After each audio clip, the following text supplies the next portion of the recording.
Hello everyone, my name is Christine. I am just here, I just wanted to come here and just chat. On my last video, I talked about my nursing journey, on how I failed the RN and then I went back for my LPN and I passed. And I worked at a long-term care for 2.5 years and then I went back for my RN. And when I got my RN, I started working at IMC. And that was 3 years ago, which is so crazy because it feels like it was like yesterday. Like, wow, I can't believe it's been 3 years. But IMC is a intermediate care unit, which is a step down from ICU. When I started, IMC was located on the 6th floor and ICU was on the 2nd floor. When we were upstairs, IMC was covered by the general hospitalist. So they would just kind of go around in each room and talk to the patients. And then you would notice that you have new orders and labs to do, But then after a year of working in IMC, the hospital decided to move IMC down to the 2nd floor so we could be next to ICU. Prior to the move, they promised us that, hey, you're going to get trained because since now you're going to be next to ICU, the acuity level is going to change. And we were like, okay, we were scared, but we're like, okay, that's fine as long as we're being trained. So we moved downstairs. The intensivist took over, so the general hospitalist no longer covered us. The intensivist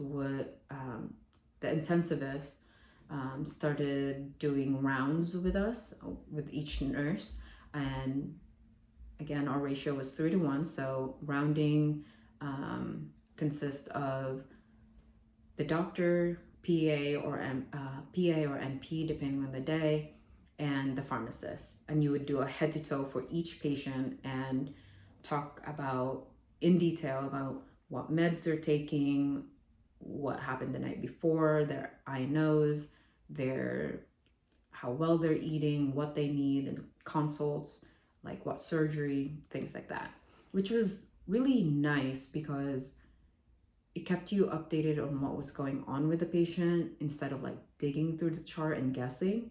And if you had any questions or concerns, the doctor would answer that. And any new orders that were coming in, you knew because you were right there with them. So that was a good change. But the training the training that they promised never happened.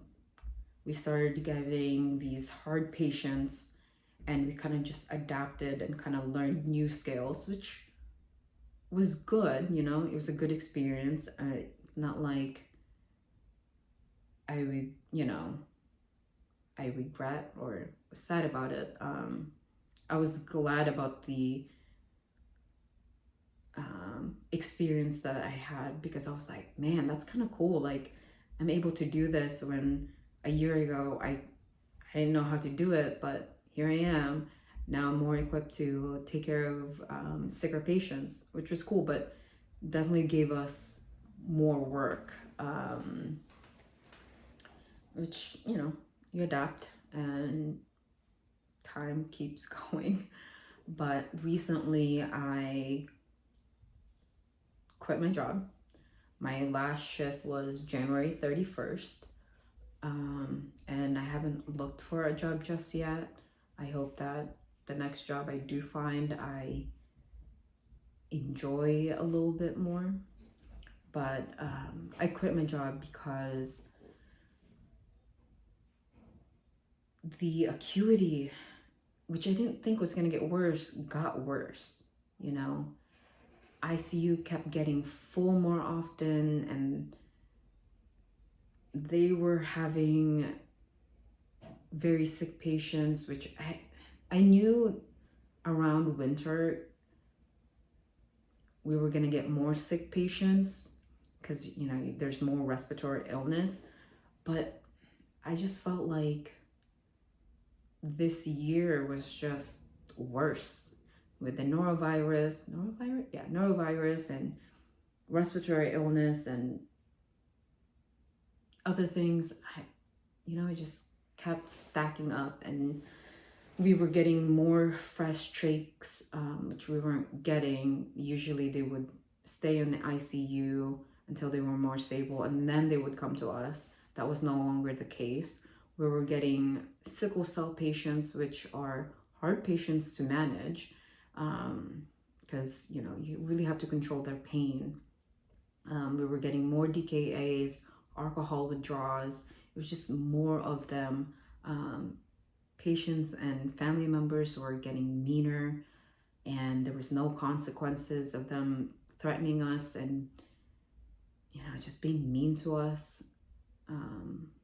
And I also felt I was no longer supported by the management, and I was just getting burnt out. There was times I would run charge, which kind of helped with the burnout at being bedside, but it was not enough, because then when I would run charge, the higher ups and the doctors wanted more, and they kept asking, like, what other open beds? Can you stretch? Can you take more patients? And when I would say no, they would not like the answer. And I don't know, I just could feel that the nurses on the floor was getting burnt out. And the last 2 months when I was there, we started with 3 techs, but then somehow we were dwindling down to 2, and they weren't getting any more techs, which I didn't understand. And there would be times in a shift that there was only 1 tech with 21 patients on the floor. And when that happens, of course, the nurses try their best to, wash the patients, get temperatures, do the INOs, and make sure to help the tech so they're not burnt out with just only 1 of them. But having 2 is also still difficult, because a lot of the patients are total care. They can't move on their own. They can't, they have a hard time swallowing, so there were high aspiration risk and things like that. And that happened in the last 2 months. It was just getting bad, one thing after another. I don't know, I'm just going on a rant. I'm not sure if my storyline is making any sense, but when I quit, management was like, oh, we've realized that you've been unhappy for a long time, which I was like, what?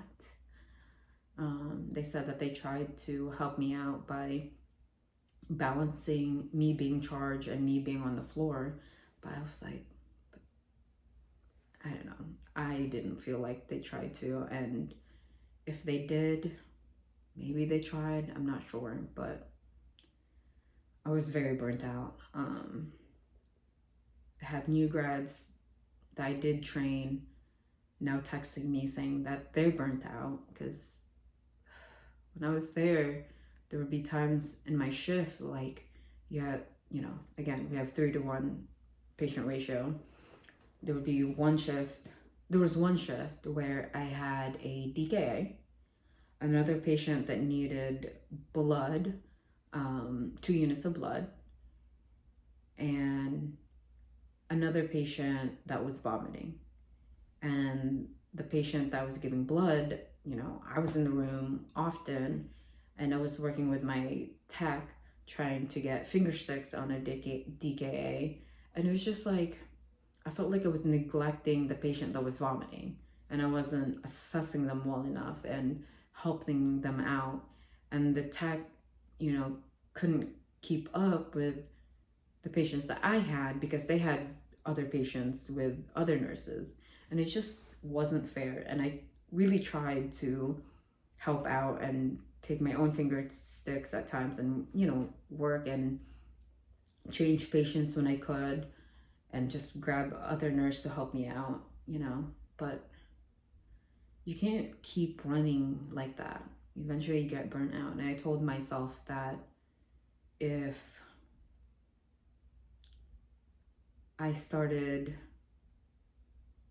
I don't know, not as compassionate and not caring as much, I told myself that I would step out of bedside and just give myself, give myself time, because it's not fair to the patients. They should give the best. I should be giving them the best care, you know. But anyways, I haven't looked for a new job just yet. I hope that the next job that I do get, you know, I hope I enjoy it. I hope it's a better work environment and I feel more supported. We'll see.